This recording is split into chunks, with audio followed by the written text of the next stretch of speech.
আন্তর্জাতিক গণমাধ্যমের নিবন্ধ ব্যাপকভাবে বর্জন করার নির্বাচন নিয়ে ক্ষমতায় টিকবে না হাসিনা সরকার।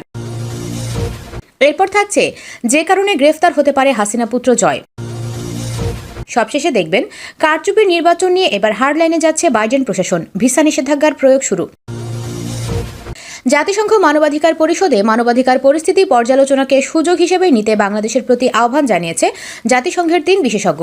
দেশে মানবাধিকার পরিস্থিতি অবনতিশীল উল্লেখ করে গতকাল মঙ্গলবার এক বিবৃতিতে তারা ওই আহ্বান জানান। ওই 3 বিশেষজ্ঞ হলেন মত প্রকাশের স্বাধীনতার প্রচার ও সুরক্ষা বিষয়ক স্পেশাল র্যাপিটিউয়ার আইরিন খান, শান্তিপূর্ণ সমাবেশ ও সংগঠনের অধিকার বিষয়ক বিশেষ প্রতিনিধি ক্লিমেন্ট ভোলে এবং মানবাধিকার কর্মীদের পরিস্থিতি বিষয়ক স্পেশাল র্যাপিটিউয়ার মেরি ললর। জাতিসংঘের 3 বিশেষজ্ঞ ন্যূনতম মজুরির দাবি করা কর্মীদের এবং অবাধ ও সুষ্ঠু নির্বাচনের দাবি করা রাজনৈতিক কর্মীদের ব্যাপক হারে গ্রেপ্তারের অভিযোগ করেছেন। এছাড়া বিচার ব্যবস্থার মাধ্যমে সাংবাদিক, মানবাধিকার কর্মী, নাগরিক সমাজের নেতাদের হয়রানি এবং মত প্রকাশের স্বাধীনতা ক্ষুণ্ণ করে এমন আইন সংস্কার করতে না পারার ব্যর্থতায় উদ্বেগ জানান। জাতিসংঘের ওই 3 বিশেষজ্ঞ জাতীয় নির্বাচনের প্রাক্কালে রাজনৈতিক সহিংসতা বৃদ্ধি, বিরোধী জ্যেষ্ঠ নেতাদের গ্রেপ্তার এবং অনেক রাজনৈতিক কর্মীদের গ্রেপ্তারের বিষয়ে বিরক্তি প্রকাশ করেন। এছাড়া তারা কর্তৃপক্ষের বিরুদ্ধে মাত্রাতিরিক্ত বল প্রয়োগ, বিক্ষোভ দমনে, ইন্টারনেট সেবা বন্ধ, দমনপীড়ন এবং বেআইনি আটকের বিষয়ে উদ্বেগ জানান। মূলত প্রতিদ্বন্দ্বিতাহীন 7 জানুয়ারির জাতীয় সংসদ নির্বাচনে ক্ষমতাসীন প্রধানমন্ত্রী শেখ হাসিনা ও তার দল বাংলাদেশ আওয়ামী লীগ টানা 4র্থ মেয়াদে ক্ষমতায় ফিরেছেন। নির্বাচনের ফল বিস্ময়কর ছিল না, কিন্তু নির্বাচনকে ঘিরে যেসব ঘটনা ঘটেছে এবং যে ফাটলগুলো দেখা দিয়েছে তা বলে দিবে সামনের সপ্তাহ এবং মাসগুলোতে বাংলাদেশের ওপর কী প্রভাব ফেলবে। বিভিন্ন কারণে এই নির্বাচন আন্তর্জাতিক দৃষ্টি আকর্ষণ করেছে। এর মধ্যে আছে ভূরাজনৈতিক লড়াই। এর একদিকে আছে পশ্চিমা দেশগুলো, বিশেষ করে যুক্তরাষ্ট্র, এবং অন্যদিকে আছে ভারত, চীন, রাশিয়া। প্রধান বিরোধী দল বাংলাদেশ জাতীয়তাবাদী দল বিএনপি সহ বিরোধী রাজনৈতিক দলগুলো নির্বাচন বর্জন করেছে। অন্যদিকে নির্বাচনে অংশগ্রহণ করেছে বাংলাদেশ আওয়ামী লীগ এবং তার মিত্ররা। শেখ হাসিনাকে এশিয়ার আয়রন লেডি হিসেবে আখ্যায়িত করা হয়। বাংলাদেশ অর্থনৈতিক সংকটের মধ্য দিয়ে অতিবাহিত হচ্ছে। এই অবস্থায় আন্তর্জাতিক অর্থ তহবিল IMF এর কাছ থেকে ঋণ চাইতে বাধ্য হয়েছে বাংলাদেশ। এমন অবস্থায় প্রধানমন্ত্রী শেখ হাসিনার অধীনে গণতন্ত্র থেকে পিছিয়ে পড়ার রেকর্ডই নির্বাচনকে ঘিরে এবং নির্বাচনের অব্যবহৃত পরে আন্তর্জাতিক মিডিয়ার কেন্দ্রীয় আলোচনার বিষয় হয়েছে। 2014 এবং 2018 সালে নির্বাচনের শেখ হাসিনার বিজয় একই রকম একপক্ষীয় ছিল, কারণ তাকে এবং তার দলকে জয় এনে দিতে ক্ষমতাসীন দল, বেসামরিক প্রশাসন এবং আইন প্রয়োগকারী এজেন্সিগুলো ঐক্যবদ্ধভাবে কাজ করেছে। এবছর নির্বাচনকে সামনে রেখে বিরোধী দল শেখ হাসিনার পদত্যাগ, নির্বাচন তদারকির জন্য একটি নিরপেক্ষ প্রশাসন প্রতিষ্ঠার দাবি জানিয়েছে। এমন তদারকি সরকারের অধীনে 1991 এবং 2008 সালে নির্বাচন হয়েছে, কিন্তু বিরোধীদের দাবি প্রত্যাখ্যান করেছে ক্ষমতাসীনরা। উল্টো তারা নির্বাচনকে সামনে ঠেলে দিয়েছে। নির্বাচন বাংলাদেশকে একটি একদলীয় রাষ্ট্রে পরিণত করেছে। কোনো বিরোধী দল থেকে প্রতিদ্বন্দ্বিতা না থাকায় ফলাফল কী হবে নির্বাচনে তা আগেই পূর্ব নির্ধারিত ছিল, কিন্তু এই ফলাফল বাংলাদেশ আওয়ামী লীগের আরও ভেতরের খবর প্রকাশ করেছে। জাতীয় সংসদের সরাসরি নির্বাচনের 300 আসনের মধ্যে শুধু আওয়ামী লীগ বিজয়ী হয়েছে 223 আসনে। অন্যদিকে স্বতন্ত্র প্রার্থীরা জিতেছেন 62 আসনে। এরা সবাই আওয়ামী লীগের নেতা।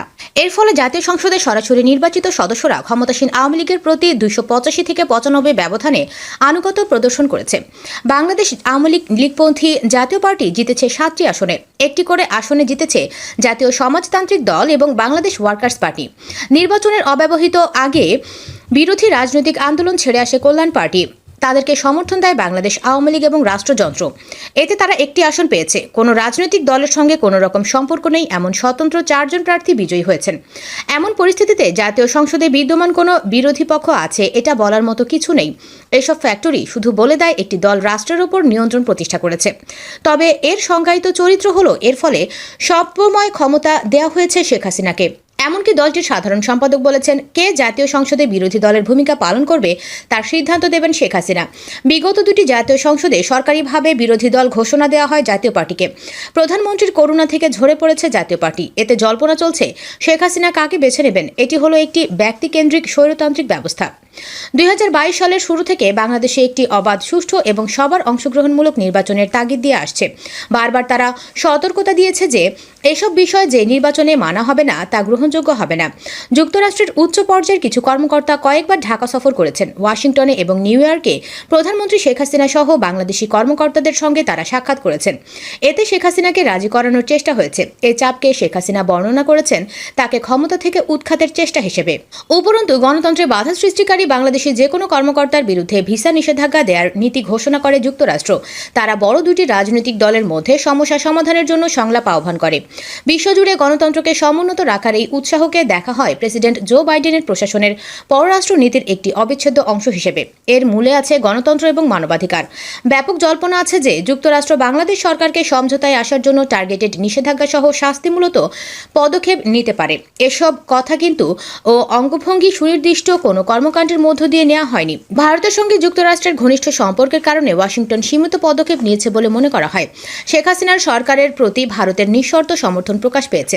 নির্বাচনের পরে যুক্তরাষ্ট্রের পররাষ্ট্র মন্ত্রণালয় এবং ব্রিটিশ পররাষ্ট্র মন্ত্রণালয় এই নির্বাচনকে অবাধ ও সুষ্ঠু হয়নি বলে বর্ণনা করেছে।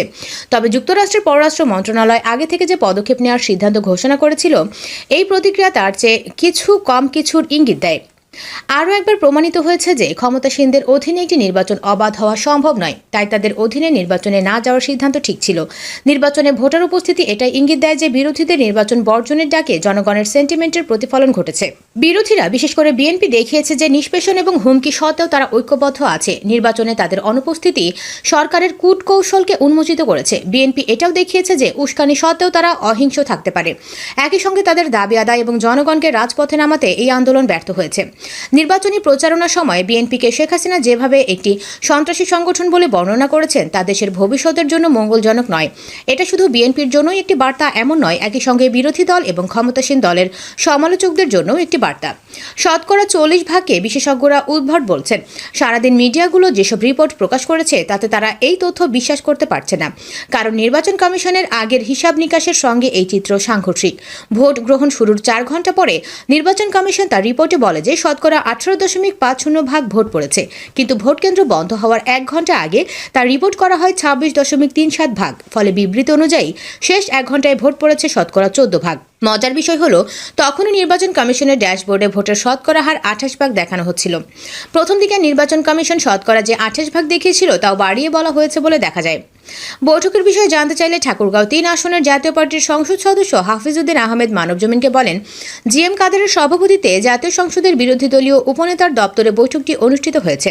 এতে চেয়ারম্যান জিএম কাদেরকে বিরোধী দলীয় নেতা, কো চেয়ারম্যান আনিসুল ইসলাম মাহমুদ বিরোধী দলীয় উপনেতা এবং মহাসচিব মোহাম্মদ মুজিবুল হক চুনুকে বিরোধী দলীয় চিফ হুইপ হিসেবে মনোনয়ন দেওয়া হয়েছে। এই সিদ্ধান্ত নেওয়া হলেও কোনো চিঠি ইস্যু করা হয়নি। রোববার স্পিকার শিরিন শারমিন চৌধুরীর কাছে চিঠি পাঠানো হবে। স্পিকারের ব্যক্তিগত সহকারী এস.এম. কামাল বিল্লাহ মানবজমিনকে জানান, জাতীয় পার্টি থেকে কোনো অভিমত বা চিঠি স্পিকারের কাছে এখনো পাঠানো হয়নি। আবার দলটির মহাসচিব মোহাম্মদ মুজিবুল হক চুন্নু মানবজমিনকে বৈঠকটির বিষয়ে নিশ্চিত করে বলেন,